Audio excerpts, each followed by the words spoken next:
Welcome back friends, आपका स्वागत है आपके अपने चैनल स्टडी विद आर्यन पर। फ्रेंड्स, आज हम एनसीईआरटी ज्योग्राफी क्लास 10th के एमसीक्यूज चालू करेंगे। उसी क्रम में क्लास 10th का आज हमारा पहला अध्याय है जिसका नाम है संसाधन एवं विकास।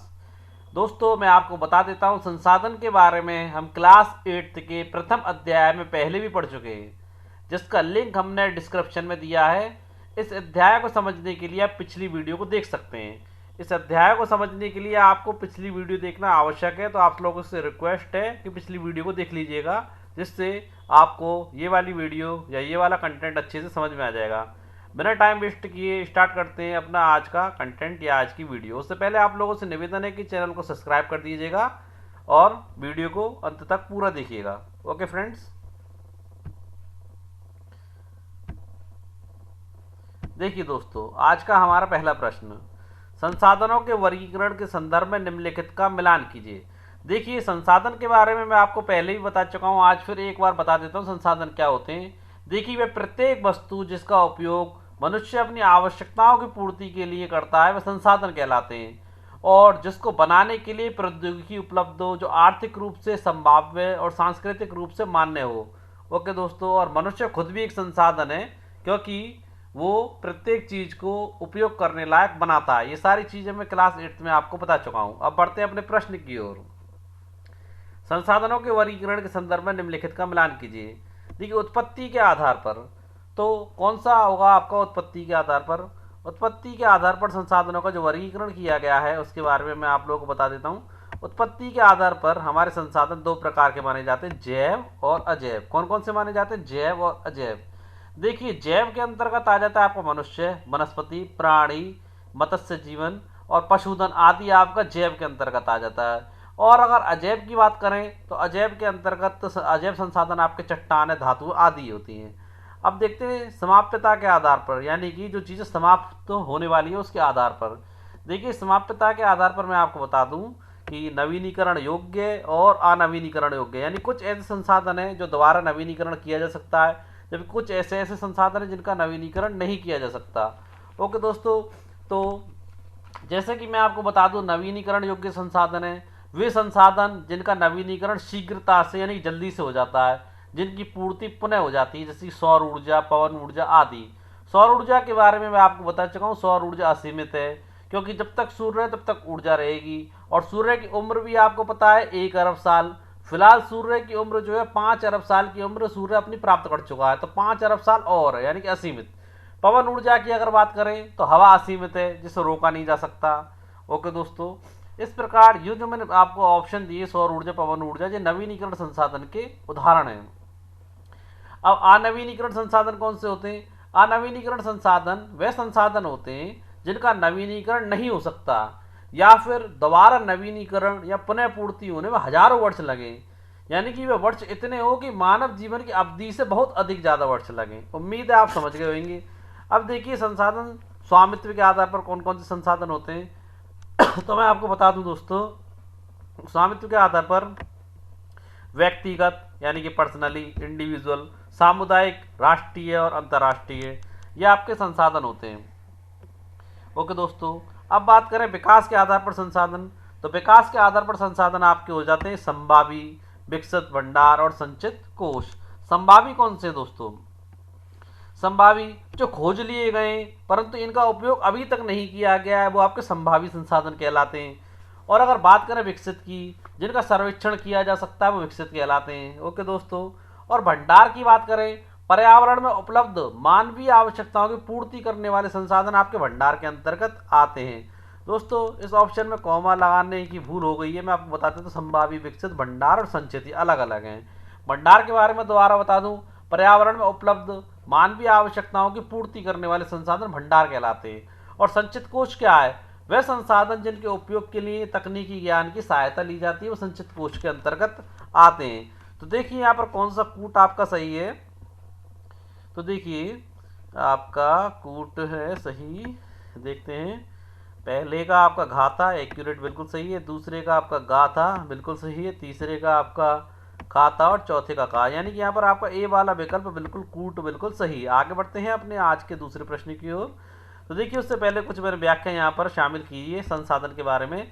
देखिए मानव प्रौद्योगिकी द्वारा प्रकृति के साथ क्रिया करते हैं। क्रिया कौन करता है? मानव, इसलिए मानव भी एक संसाधन है। तो मानव प्रौद्योगिकी द्वारा प्रकृति के साथ क्रिया करते हैं और अपने आर्थिक विकास की गति को तेज करने के लिए संस्थाओं का निर्माण करते हैं। देखिए संसाधन मानवीय क्रियाओं का परिणाम है, क्योंकि मानव ही प्रत्येक संसाधन को अपने यूजेबल बनाता है। मानव स्वयं संसाधनों का महत्वपूर्ण हिस्सा है। वे पर्यावरण में पाए जाने वाले पदार्थों को संसाधनों में परिवर्तित करता है और उन्हें उपयोग करने योग्य बनाता है। ये सारी चीज़ें मैं आप लोगों को बता चुका हूँ, चित्र के माध्यम से भी आप इस बात को समझ सकते हैं। देखते हैं अपना आज का अगला प्रश्न। देखिए, उत्पत्ति के आधार पर अजैव संसाधनों का उदाहरण है। पहला वनस्पति जात एवं प्राणी जात, दूसरा मनुष्य एवं मत्स्य जीवन, तीसरा पशुधन, चौथा चट्टानें, धातुएं, मिट्टी, हवा, पानी। तो मैं आप लोगों को बता देता हूं, उत्पत्ति के आधार पर अजैव संसाधनों का उदाहरण आपका यहाँ पर जो विकल्प आपका चौथा दिया गया है, यानी कि चट्टानें, धातुएं, मिट्टी, हवा, पानी, ये बिल्कुल सही है। ओके दोस्तों, अब देखिए पहले मैं आपको जैव संसाधन समझाता हूँ, जैव और अजैव। तो जैव संसाधन जिन संसाधनों की प्राप्ति जीव मंडल से होती है, जिसमें जीवन व्याप्त होता है, यानी कि जीवन शामिल होता है, वह जैव संसाधन कहलाते हैं। और दोस्तों जीव मंडल क्या होता है? जीव मंडल पृथ्वी का वह क्षेत्र जहाँ जीवन मौजूद है, जैसे पौधे हुए, जानवर हुए और मनुष्य। ये बात तो रही दोस्तों जैव मंडल यानी कि जैव संसाधनों के बारे में। अब अजैव संसाधनों को समझिए। अजैव संसाधन वे सारे संसाधन जो निर्जीव वस्तुओं से बने हैं। ये संसाधन भौतिक और रासायनिक कारकों से प्राप्त होते हैं। इनमें जीवन बिल्कुल भी नहीं होता अजैव संसाधनों में। ये स्थल मंडल, जल मंडल, वायुमंडल से उत्पन्न होते हैं। ओके दोस्तों, अब देखते हैं आज का प्रश्न नंबर तीसरा। समाप्यता यानी कि समाप्त होने वाले संसाधनों के आधार पर अनवीनीकरण योग्य संसाधनों का उदाहरण है। सौर ऊर्जा, पवन ऊर्जा, जल, वन, कोयला, पेट्रोलियम, प्राकृतिक गैस और यूरेनियम या वन्य जीवन। तो दोस्तों समाप्तता के आधार पर अनवीनीकरण योग्य संसाधन का उदाहरण आपका तीसरा, यानी कोयला, पेट्रोलियम, प्राकृतिक गैस और यूरेनियम। देखिए समाप्यता यानी कि समाप्त होने वाले, इस आधार पर दो प्रकार के संसाधन है, नवीनीकरण योग्य और अनवीनीकरण योग्य, जो मैं थोड़ी देर पहले आपको बता चुका हूँ और समझा भी चुका हूँ। ओके, आगे बढ़ते हैं। देखिए प्रश्न नंबर चौथा, निम्नलिखित में से कौन सा संसाधन स्वामित्व के आधार पर विभाजित संसाधनों के प्रकार के अंतर्गत नहीं आता है? व्यक्तिगत संसाधन, सामुदायिक संसाधन, राष्ट्रीय और अंतर्राष्ट्रीय संसाधन या संभावी संसाधन। तो दोस्तों संभावी संसाधन वे संसाधन है जो आपके स्वामित्व के आधार पर विभाजित संसाधनों के प्रकार के अंतर्गत नहीं आता है। देखिए संभावी संसाधन विकास के आधार पर विभाजित संसाधनों के अंतर्गत आता है, ना कि स्वामित्व के आधार पर विभाजित संसाधनों के अंतर्गत। ओके दोस्तों, व्यक्तिगत संसाधन होते हैं निजी, जैसे सरकार द्वारा आवंटित भूमि पर किसान खेती करते हैं और बदले में सरकार लगान वसूल करती है, वो निजी संसाधन होते हैं, यानी कि व्यक्तिगत। दोस्तों इसके अंतर्गत आपके बाग भी आ जाते हैं, चारागाह, तालाब, कुआं, जल आदि संसाधन निजी स्वामित्व के संसाधनों के प्रकार हैं। अब देखिए सामुदायिक संसाधन और बता देता हूँ, जिसमें समुदाय के सभी सदस्य शामिल होते हैं, जैसे कि गांव की सामलाती भूमि, चारण भूमि, शमशान की भूमि, तालाब की भूमि इत्यादि। और अगर नगरों की बात करें तो नगरों में सार्वजनिक पार्क, पिकनिक स्थल और खेल के मैदान, ये सारे आपके सामुदायिक संसाधन के अंतर्गत आते हैं। अब राष्ट्रीय संसाधन क्या है दोस्तों? राष्ट्रीय संसाधन यानी कि बस स्टैंड है, रेलवे है, एयरपोर्ट है, ये आपके राष्ट्रीय संसाधन है। अंतर्राष्ट्रीय संसाधन क्या है? अंतर्राष्ट्रीय संसाधन यानी कि वो संसाधन ये जिन यानी कि इन संसाधनों को अंतर्राष्ट्रीय संसाधनों की सहमति के बिना उपयोग नहीं किया जा सकता, यानी कि ये कह सकते हैं वह संसाधन जिनको अंतर्राष्ट्रीय संस्थाओं की सहमति के बिना यूज नहीं कर सकते, वो अंतर्राष्ट्रीय संसाधन कहलाते हैं। उम्मीद है आप लोग समझ गए होंगे। आगे बढ़ते हैं। प्रश्न नंबर पांचवा, राष्ट्रीय संसाधन का वह मापदंड बताएं जिसके अंतर्गत आने वाले संसाधन राष्ट्र की संपदा कहलाते हैं। विकल्प पहला 12 समुद्री मील तक महासागरीय क्षेत्र, विकल्प दूसरा तट रेखा से 200 समुद्री मील की दूरी, विकल्प तीसरा 22 किलोमीटर तक महासागरीय क्षेत्र, उपरोक्त सभी। तो दोस्तों मैं आपको बता देता हूं कि यहाँ पर जो राष्ट्रीय संपदा वाली चीज़ें हैं उसके बारे में मैं आपको सबसे पहले बताता हूँ। राष्ट्रीय संपदा वाले में देखिए उपरोक्त कथनों में से कौन से सत्य हैं, तो आपको बता दूं पहला व दूसरा सत्य है, या कथन पहला व तीसरा सत्य है, कथन तीसरा व चौथा सत्य है, या केवल चौथा सत्य है। तो यहाँ पर हमारा जो विकल्प तीसरा यानी कि पहला और तीसरा सत्य है, यानी कि 12 समुद्री मील तक महासागरीय क्षेत्र और आपका 22 किमी तक महासागरीय क्षेत्र। ये राष्ट्र की संपदा के अंतर्गत आते हैं। देखिए, तकनीकी तौर पर देश में पाए जाने वाले सारे संसाधन राष्ट्रीय हैं। देश की सरकार को कानूनी अधिकार है कि व्यक्तिगत संस्थाओं को भी आम जनता के हित में अधिग्रहित कर सकती है। शहरी विकास प्राधिकरण को सरकार ने भूमि अधिग्रहण का अधिकार भी दिया हुआ है। शहरी विकास प्राधिकरण, नगर निगम हुआ, आपका नगर परिषद हुआ, ये वो संस्थान है जिनको कि राइट दिए गए किसी भी चीज़ को आप एक्वायर कर सकते हैं, अधिग्रहित कर सकते हैं। ओके दोस्तों, आगे देखते हैं अपना अगला प्रश्न। देखिए, प्रश्न नंबर 6, भारत के पास अपमार्जक अर्जित क्षेत्र से दूर हिंद महासागर की तलहटी में किस खनिज को खनन करने का अधिकार है? मैग्नीज का, टंगस्टन का, सीसा का या फॉस्फोराइट का?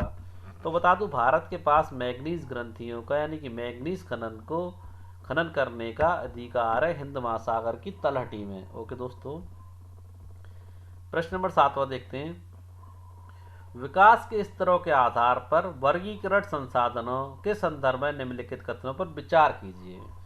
देखिए, पहला विकल्प, वे संसाधन जिन्हें उपलब्ध तकनीकी ज्ञान की सहायता से प्रयोग में लाया जा सकता है, यानी कि वे संसाधन जिनको उपयोग करने के लिए तकनीकी ज्ञान मौजूद है, तकनीकी ज्ञान का प्रयोग करके जिनका हम यूज़ कर सकते हैं, वे संसाधन आपके संचित कोष के अंतर्गत आते हैं। देखिए, संचित कोष के बारे में कुछ चीज़ें और बता देता हूँ। इन संसाधनों का उपयोग अभी आरंभ नहीं हुआ है, इनका उपयोग भविष्य में आवश्यकताओं की पूर्ति के लिए किया जा सकता है। बतौर एग्जाम्पल देखिए, नदियों के जल को बिजली पैदा करने के लिए यूज़ किया जा सकता है। संचित कोष में बांधों का जल, बांध जो बनाए जाते हैं, वन आदि आते हैं जिनका उपयोग भविष्य में हम कर सकते हैं।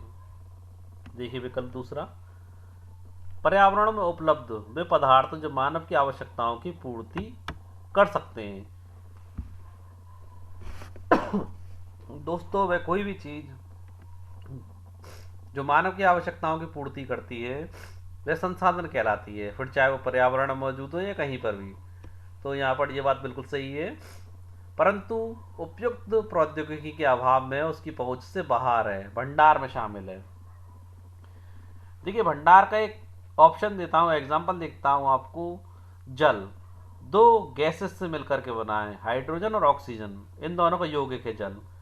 तो हाइड्रोजन ऊर्जा का आपका स्रोत बन सकता है, मुख्य स्रोत बन सकता है, परंतु इस उद्देश्य से इसका प्रयोग करने के लिए हमारे पास उन्नत तकनीकी ज्ञान अभी फिलहाल मौजूद नहीं है। विकल्प तीसरा देखते हैं, वे संसाधन जिनका सर्वेक्षण किया जा चुका है और उनके उपयोग के लिए गुणवत्ता और मात्रा निर्धारित की जा चुकी है, विकसित संसाधनों की श्रेणी में आते हैं। यानी ऐसे संसाधनों का विकास प्रौद्योगिकी और उनकी संभाव्यता के स्तर पर निर्भर करता है। अब देखिए, वे संसाधन, चौथा विकल्प, वे संसाधन जो किसी प्रदेश में विद्यमान होते हैं परंतु इनका उपयोग नहीं किया गया है, यानी कि वो संभावित संसाधन होते हैं। दोस्तों, भारत के पश्चिमी भाग में विशेषकर राजस्थान और गुजरात में पवन और सौर ऊर्जा संसाधनों की अपार संभावना है, परंतु इनका सही ढंग से विकास अभी नहीं हुआ है। तो दोस्तों, उपरोक्त कथनों में से कौन सा कथन सत्य है? केवल पहला सत्य है, केवल दूसरा सत्य है, केवल तीसरा व चौथा सत्य है, उपरोक्त सभी सत्य है। तो दोस्तों, यहाँ पर हमारे चारों के चारों विकल्प ही सत्य हैं। आगे बढ़ते हैं। प्रश्न नंबर 8वां, संसाधनों के अंधाधुंध उपयोग के कारण उत्पन्न समस्याओं के संदर्भ में निम्नलिखित कथनों पर विचार कीजिए। दोस्तों, आज हमारे मानव जीवन में हम लोग चारों तरफ देखते हैं तो संसाधनों का अंधाधुंध उपयोग हो रहा है, ये बात सत्य है। तो देखिए, विकल्प पहला, कुछ व्यक्तियों के लालचवश संसाधनों का ह्रास होना। संसाधनों का समाज में समान वितरण समाज के लिए अत्यधिक लाभकारी है। तो दोस्तों, समाज में संसाधनों का समान वितरण तो कहीं पर देखने को नहीं मिलता है, तो ये विकल्प यहाँ पर गलत दिया गया है। आगे देखते हैं, संसाधन समाज के कुछ लोगों के हाथ में आ गए, ये बात बिल्कुल सही है, जिससे समाज दो हिस्सों में बंट गया है, संसाधन संपन्न एवं संसाधनहीन, अर्थात अमीर और गरीब। आप लोग देखते हैं कि कुछ लोगों के हाथ में ज़्यादा संसाधन है जो कि अमीर बन गए हैं, कुछ लोगों के पास खाने के लिए रोटियां भी नहीं है क्योंकि उनके पास संसाधनों का अभाव है, खेत नहीं है उनके पास और बोने के लिए गेहूँ नहीं है, कृषि योग्य भूमि नहीं है, कमाने के लिए व्यापार नहीं है, रोजगार नहीं है, सारी चीज़ें आप देखते हैं, संसाधनों की कमी। चौथा विकल्प देखिए, संसाधनों के अंधाधुंध शोषण से वैश्विक पारिस्थितिक संकट पैदा हो गया है, जो बिल्कुल सही है, जैसे कि भूमंडलीय तापन, ओजोन पर अपक्षय, पर्यावरण प्रदूषण, भूमि निम्नीकरण। तो दोस्तों यहाँ पर ये बात बिल्कुल सही कही गई है। देखिए, संसाधन जिस प्रकार मनुष्य के जीवन यापन के लिए अति आवश्यक हैं, उसी प्रकार जीवन की गुणवत्ता बनाए रखने के लिए महत्वपूर्ण है। ऐसा विश्वास किया जाता है कि संसाधन प्रकृति की देन है। ये सारी बात आप लोग जानते होंगे। अब देखिए, भूमंडलीय तापन जो कि आपके चौथे ऑप्शन में दिया गया है, इसे कहते हैं ग्लोबल वार्मिंग, यानी पृथ्वी के वायुमंडल और सतह के औसत तापमान में धीरे धीरे वृद्धि होना। और भूमि निम्नीकरण बता दूं, ये वह प्रक्रिया है जिससे भूमि की गुणवत्ता, उत्पादकता और उपजाऊ क्षमता में कमी आती है। और ओजोन परत का क्षय तो आप लोग जानते हैं, अत्यधिक फ्रिज का, एसी का, इन चीज़ों के यूज़ करने से ओजोन परत का क्षय हो रहा है। ओके दोस्तों, आगे बढ़ते हैं हम अपने। देखिए, पहले इसका राइट उत्तर देख लेते हैं। उपरोक्त कथनों में से कौन सा कथन सत्य है? केवल पहला असत्य है, केवल दूसरा असत्य है, केवल तीसरा असत्य है। तो यहाँ मैं आप लोगों को बता देता हूँ, यहाँ पर जो केवल दूसरा ऑप्शन दिया गया है वो ये सत्य है, बाकी सारे के सारे ऑप्शन यहाँ पर सत्य हैं। प्रश्न नंबर 9, पर्यावरण को बिना नुकसान पहुंचाए विकास करना कहलाता है, यानी कि पर्यावरण को नुकसान भी नहीं पहुंचे और डेवलपमेंट भी हो जाए तो वो क्या कहलाता है? सतत पोषणीय विकास, या संचित कोष विकास, या भंडार संसाधन विकास, या विकसित संसाधन विकास। तो दोस्तों, पर्यावरण को बिना नुकसान पहुंचाए विकास करना आपका कहलाता है सतत पोषणीय विकास। क्या कहलाता है? सतत पोषणीय विकास। देखिए, सतत पोषणीय विकास का अर्थ है कि विकास पर्यावरण को बिना नुकसान पहुंचाए हो और वर्तमान विकास की प्रक्रिया भविष्य की पीढ़ियों की आवश्यकताओं की अवहेलना न करे। हर तरह के जीवन का अस्तित्व बनाए रखने के लिए संसाधनों के उपयोग की ये योजना, सतत पोषणीय विकास की योजना बनाना अति आवश्यक हो गया है। प्रश्न नंबर 10वां देखते हैं। रियो डी जेनेरियो पृथ्वी सम्मेलन कब हुआ था? जून 1992, जुलाई 1992, और आपका जून 1991 या जुलाई 1991। तो देखिए दोस्तों, यहाँ पर हमारा जो पहला विकल्प दिया गया है जून 1992 में हुआ था। और अगर डेट की बात करें तो 3 से लेकर के 14 जून में ये हुआ था आपका रियो डी जेनेरियो में। तो दोस्तों, 100 से भी अधिक राष्ट्रीय अध्यक्ष ब्राजील के शहर रियो डी जेनेरियो में प्रथम अंतर्राष्ट्रीय पृथ्वी सम्मेलन में जमा हुए। यह जो सम्मेलन था, ये विश्व स्तर पर उभरते पर्यावरण संरक्षण और सामाजिक आर्थिक विकास की समस्याओं का हल ढूंढने के लिए किया गया था। इसमें भूमंडलीय वन सिद्धांतों यानी कि फॉरेस्ट प्रिंसिपल पर सहमति जताई गई और 21वीं शताब्दी में सतत पोषणीय विकास के लिए एजेंडा 21 को स्वीकृति प्रदान की गई थी। प्रश्न नंबर 11 देखिए, लोह किस प्रकार का संसाधन है? नवीकरण योग्य, जैव प्रवाह और अनवीकरण योग्य। तो दोस्तों, लोह का हमारा अनवीकरण योग्य संसाधन है, जो प्राकृतिक प्रक्रियाओं द्वारा आसानी से या जल्दी नवीनीकृत पुनः उत्पन्न नहीं होते। एक बार उपयोग करने के बाद बनाने में हजारों वर्ष लग जाते हैं। लोह ऐसा आपका संसाधन है। ओके, आगे बढ़ते हैं अपने 12वें नंबर के प्रश्न की ओर। देखिए, एजेंडा 21 के संदर्भ में निम्नलिखित में से कौन सा कथन असत्य है? गलत कथन पूछ रहा है। देखिए, 1992 में लंदन में संयुक्त राष्ट्र पर्यावरण और विकास सम्मेलन के तत्वावधान में राष्ट्रीय अध्यक्ष द्वारा स्वीकृत किया गया था। तो दोस्तों, एजेंडा 21 1992 में तो आया था, परंतु वो लंदन में नहीं आया था। ये ब्राजील के शहर रियो डी जेनेरियो में संयुक्त राष्ट्र पर्यावरण और विकास सम्मेलन के तत्वावधान में राष्ट्र अध्यक्ष द्वारा स्वीकृत किया गया था, यानी कि पहला विकल्प यहाँ पर असत्य है। देखिए, यहाँ पर पहला ही ऑप्शन गलत है, तो बाकी तो देखने की आवश्यकता ही नहीं। दोस्तों, आगे बढ़ते हैं।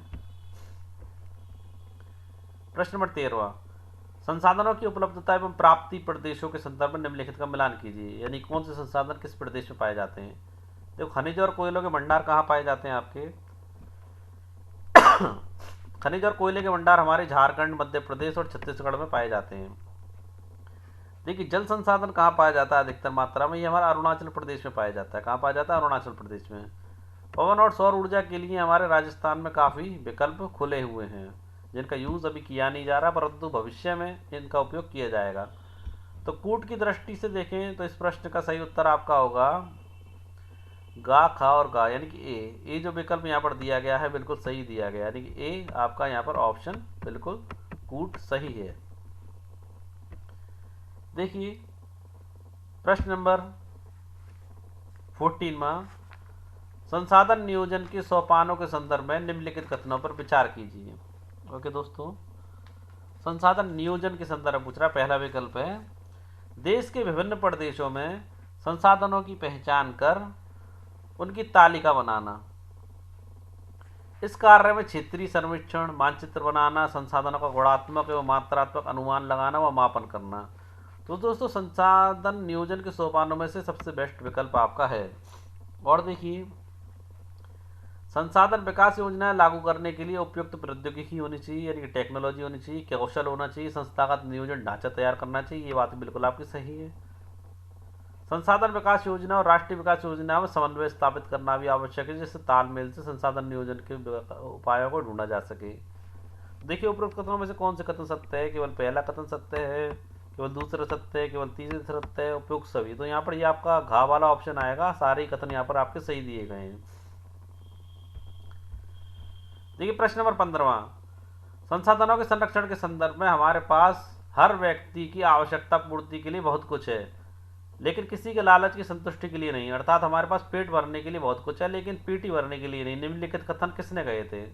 महात्मा गांधी ने, शुमेसर ने, न्यूटन ने, मेंडल ने। तो दोस्तों, आपके संरक्षण संसाधनों के संरक्षण के संदर्भ में ये शब्द हमारे देश के राष्ट्रपिता महात्मा गांधी द्वारा ये शब्द कहे गए थे। किसके द्वारा कहे गए थे? राष्ट्रपिता महात्मा गांधी जी द्वारा। नहीं, यहाँ पर पहला विकल्प आपका बिल्कुल सही दिया गया है। देखिए दोस्तों, संसाधनों का विवेकहीन उपयोग और अति उपयोग के कारण कई सामाजिक, आर्थिक और पर्यावरणीय समस्या पैदा हो सकती हैं। इन समस्याओं के बचाव के लिए विभिन्न स्तरों पर संसाधनों का संरक्षण आवश्यक है। भूतकाल से ही संसाधनों का संरक्षण बहुत से नेताओं और चिंतकों के लिए चिंता का विषय रहा। गांधी जी ने भी अपने जो शब्द कहे थे वो इसी चिंता के साथ कहे थे। गांधी जी अत्यधिक उत्पादन के विरुद्ध थे और इसके स्थान पर अधिक बड़े जन समुदाय द्वारा उत्पादन के पक्षधर थे। ओके दोस्तों, प्रश्न नंबर 16वां देखते हैं। संसाधनों के संरक्षण के संदर्भ में स्मॉल इज ब्यूटीफुल पुस्तक किसने लिखी? महात्मा गांधी ने, शुमेसर ने, जॉर्ज मॉनबियोट ने, रेचल कार्सन ने। दोस्तों, इस प्रश्न का आपका सही उत्तर है विकल्प दूसरा, शुमेसर ने। परंतु यहाँ पर जो चौथा नाम दिया गया है, इन्होंने संसाधनों के संरक्षण के संदर्भ में महत्वपूर्ण नाम कमाया रेचल कार्सन ने। परंतु इस प्रश्न का उत्तर स्मॉल इज ब्यूटीफुल ये पुस्तक आपकी शुमेसर ने लिखी है। ओके दोस्तों, आगे मैंने इसका कुछ व्याख्या भी लगाई है।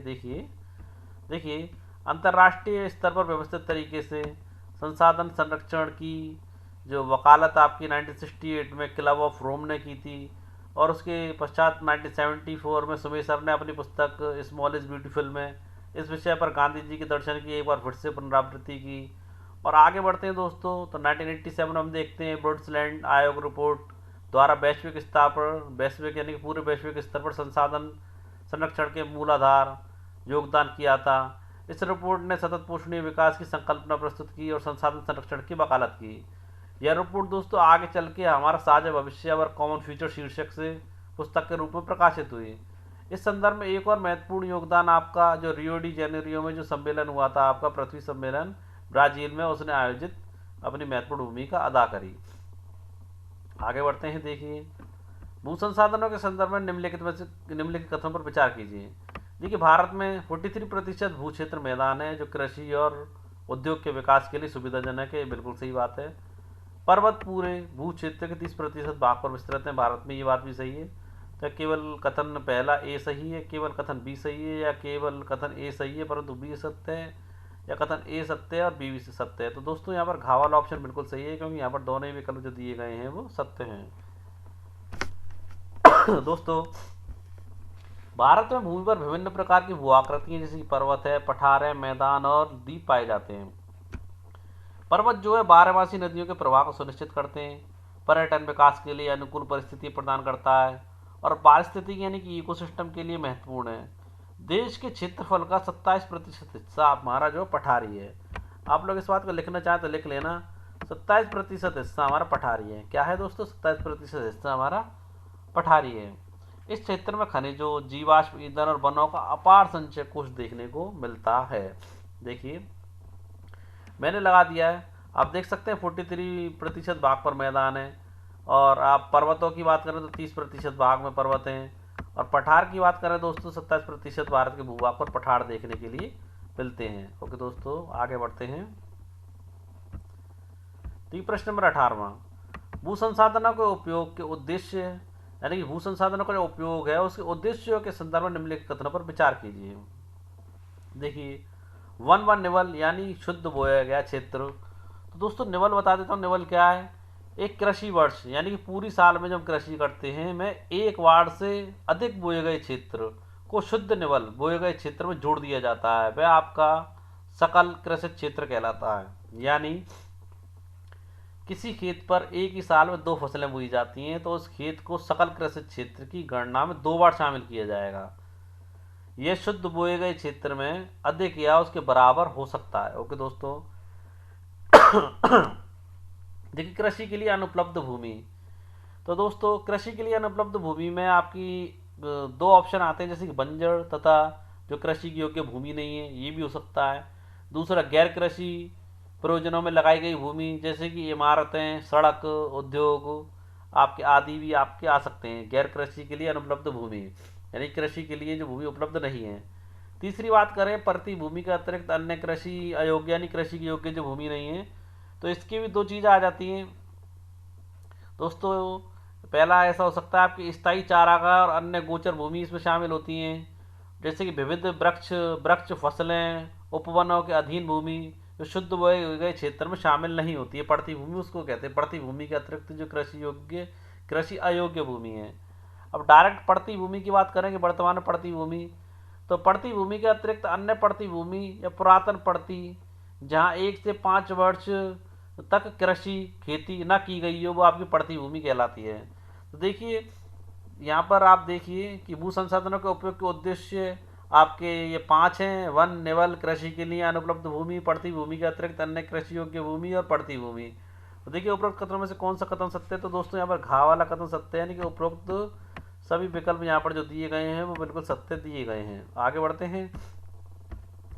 प्रश्न 19वां, भारत का कुल भौगोलिक क्षेत्र कितना है। 32.8 लाख वर्ग किलोमीटर, 33 लाख वर्ग किलोमीटर, 32.5 लाख वर्ग किलोमीटर, 30.8 लाख वर्ग किलोमीटर। तो दोस्तों मैं समझता हूँ कि इस प्रश्न का उत्तर तो आप सब लोग जानते ही होंगे। भारत का कुल भौगोलिक क्षेत्रफल आपका 32.8 लाख वर्ग किलोमीटर है, परंतु दोस्तों इसके भी 93% भाग के ही भू उपयोग आंकड़े उपलब्ध हैं। यानी कि अगर भू उपयोग आंकड़ों की बात करें तो हमारे 32.8 वर्ग किलोमीटर क्षेत्र है, इसके 93% भाग के भू उपयोग के आंकड़े हमारे पास उपलब्ध हैं, क्योंकि पूर्वोत्तर प्रांतों में असम को छोड़कर अन्य प्रांतों के सूचित क्षेत्र के बारे में जानकारी उपलब्ध नहीं है। इसके अलावा जम्मू और कश्मीर में पाकिस्तान और चीन अधिकृत क्षेत्रों के भूमि उपयोग का सर्वेक्षण भी अभी तक नहीं हुआ है। ओके दोस्तों, प्रश्न नंबर 20 की बात करें तो देखिए भारत में राष्ट्रीय वन नीति द्वारा निर्धारित वनों के अंतर्गत कितने प्रतिशत भौगोलिक क्षेत्र वांछित है। 30%, 33%, 10% या 20%। तो दोस्तों मैं आपको बता देता हूँ, राष्ट्रीय वन नीति जो है हमारी 1952 की बात हो रही है यहाँ पर। तो यहाँ इसमें हमारे 33% वन क्षेत्र जो वांछित बताए गए हैं। कितने बताए गए? 33%, नहीं यहाँ पर दूसरा विकल्प सही है। तो दोस्तों स्वतंत्रता के बाद पहली वन नीति थी। इसका उद्देश्य भारत की 33% भूमि पर वन आवरण सुनिश्चित करना और पारिस्थितिक स्थिरता तथा वाणिज्यिक दोहन के बीच संतुलन बनाना था। ओके दोस्तों, प्रश्न नंबर 21वां देखते हैं। निवल यानी कि शुद्ध बोए गए क्षेत्र का प्रतिशत पंजाब और हरियाणा में कितना है। दोस्तों पंजाब और हरियाणा आपके कृषि प्रधान देश है। पंजाब में तो आपकी 5 नदियाँ बहती हैं, जिससे कृषि के लिए काफ़ी महत्वपूर्ण है। तो देखिए 55% है, 80% है, 10% है या 20%। तो पंजाब हरियाणा में शुद्ध बोए गए क्षेत्र का प्रतिशत हमारा जो है 80% है। कितना प्रतिशत है दोस्तों? 80%, यानी कि यहाँ पर हमारा ऑप्शन दूसरा बिल्कुल सही है। देखिए आगे देखिए, हम भोजन, मकान और कपड़े की अपनी मूल आवश्यकताओं का कितने प्रतिशत भाग भूमि से प्राप्त करते हैं। तो 99%, 95%, 50% या 98%। दोस्तों हम लोग अपनी आवश्यकता का यानी कि भोजन, मकान और कपड़े का 95% भाग जो है भूमि से प्राप्त करते हैं। किससे प्राप्त करते हैं? भूमि से प्राप्त करते हैं। यानी कि यहाँ पर हमारा दूसरा ऑप्शन बिल्कुल सही दिया है। देखिए मानव के कार्यकलापों के कारण न केवल भूमि का निम्नीकरण हो रहा है, बल्कि भूमि को नुकसान पहुंचने भी लगा है। और प्राकृतिक ताकतों को भी इससे बल मिला है, नुकसान पहुंचाने वाली प्राकृतिक ताकतों को भी इससे बल मिला है। आगे देखते हैं। देखिए दोस्तों, भूमि एक ऐसा संसाधन है जिसका उपयोग हमारे पूर्वज वर्षों से करते आ रहे हैं, कभी कृषि के लिए, कभी किसी चीज़ के लिए, कभी पानी के लिए। और भावी पीढ़ी भी इसी भूमि का उपयोग करेगी, जब तक मानव जीवन है वो इसी भूमि का उपयोग करेंगे। तो मानवीय कार्यकलापों के कारण न केवल भूमि का निम्नीकरण हो रहा है, बल्कि भूमि को नुकसान पहुंचाने वाली प्राकृतिक ताकतों को भी बल मिल रहा है। दोस्तों, वर्तमान समय में भारत में 13 हेक्टेयर भूमि निम्नीकृत हो चुकी है। इसमें से 28% भूमि निम्नीकृत वनों के अंतर्गत है और 56% क्षेत्र जल अपरदित है, यानी कि जल से घिरे हुए हैं। शेष क्षेत्र लवणीय या क्षारीय हैं, खारे हैं, क्षारीय हैं। कुछ मानव क्रियाओं जैसे कि वनोन्मूलन, अति पशुचारण, खनन ने भी भूमि के निम्नीकरण में मुख्य भूमिका निभाई है।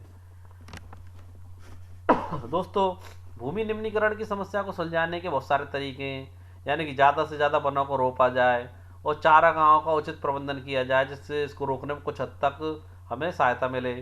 पेड़ों की रक्षक मेखला, यानी कि एक लाइन में पेड़ों को बोया जाए। पशु चारण जो अत्यधिक हो रहा है उसे रोका जाए। रेतीले टीले जगहों पर कांटेदार झाड़ियाँ लगाई जाएं। स्थिर बनाने की प्रक्रिया से भी भूमि कटाव की रोकथाम शुष्क क्षेत्रों में की जा सकती है। और दोस्तों, बंजर भूमि के उचित प्रबंध, खनन नियंत्रण और औद्योगिक जल को परिष्करण के पश्चात विसर्जित करके जल और भूमि प्रदूषण को कम किया जा सकता है। ओके दोस्तों, तो आज की वीडियो हमारी आप लोगों को कैसी लगी कमेंट्स में ज़रूर बताएं। चैनल को सब्सक्राइब करना ना भूलें, वीडियो को शेयर करें, लाइक करें। ओके दोस्तों, आज हमने आपके पहले अध्याय की आधे पार्ट की वीडियो बनाई है। इसका दूसरा अध्याय मृदा से संबंधित जल्द ही आपको देखने के लिए मिलेगा। तब तक हमारे चैनल से जुड़े रहें। ओके दोस्तों, जय हिंद दोस्तों। कल फिर मिलते हैं अपनी एक ऐसी अच्छी वीडियो के साथ।